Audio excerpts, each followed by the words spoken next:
Hello everybody, welcome back. I'm MrRedClaw. Welcome back to some more World of Tanks. Now, it has been a while since the last World of Tanks episode and just the last episode video in general on the channel, but as you can see, I've switched my focus to World of Tanks and we'll just be going on it 2 weeks, 2 videos a week even.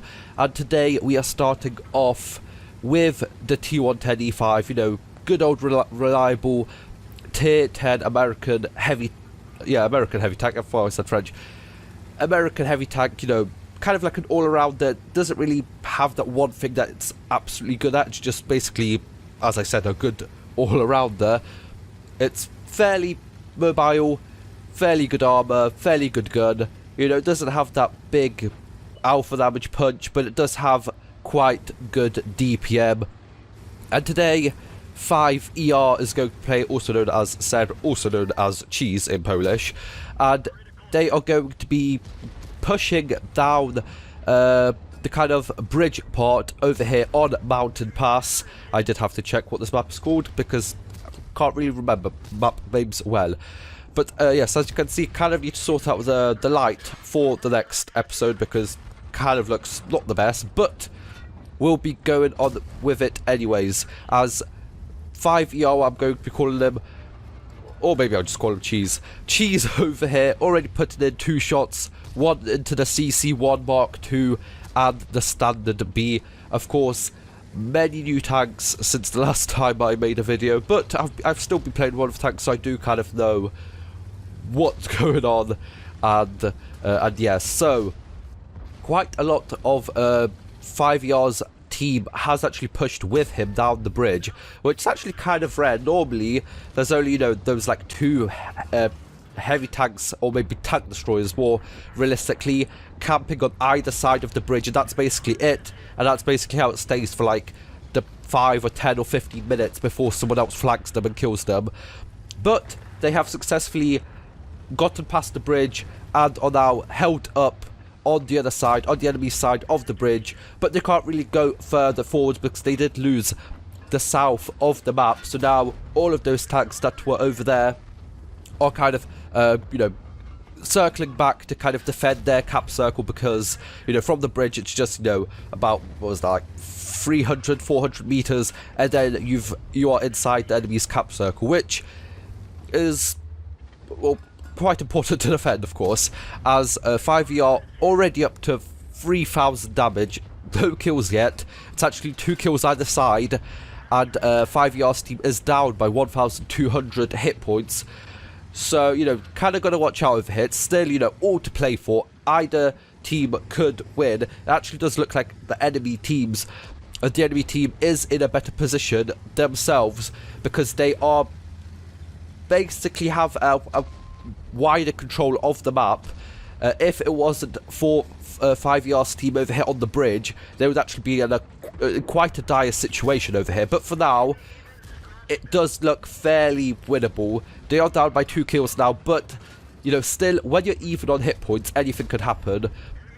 Even when you're sometimes down a couple thousand on hit points, if the enemy team, you know, mess up themselves, you know, push in towards like some tank destroyers or something, you can still lose. As Object 907, of course, really OP tier 10 Russian med with just stupid armor, which it would be really good on a heavy tank, let alone a medium tank, with, you know, all of that DPM and mobility and everything else that goes along with a medium tank.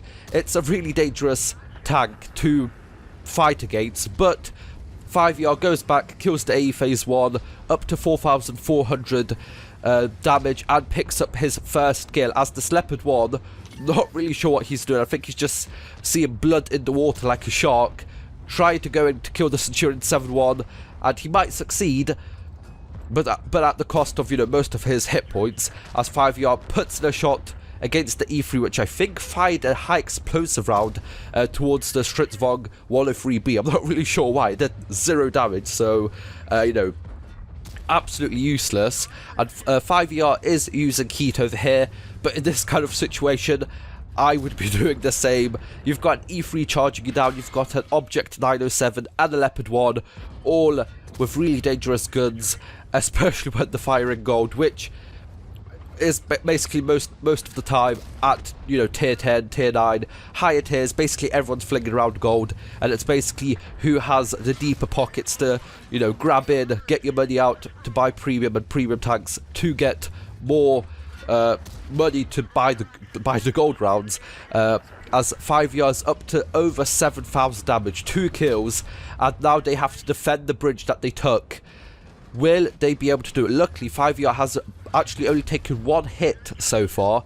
Well, 1 penetrating hit. He has taken quite a lot of hits, but he's already bounced nearly 2,500, which is really good. And it does show you that this tank is just an all-arounder. You know, you can't go wrong with going down this tech tree. At certain times, it has been slightly worse to E5. At other times, it's been, you know, OP and the best tier 10. But it's a safe bet to go to this tank, because you know that for at least half the year it's going to be at least, you know, a mid-performer, if not slightly OP for the other half of the year, or maybe just a little bit underwhelming for the other half.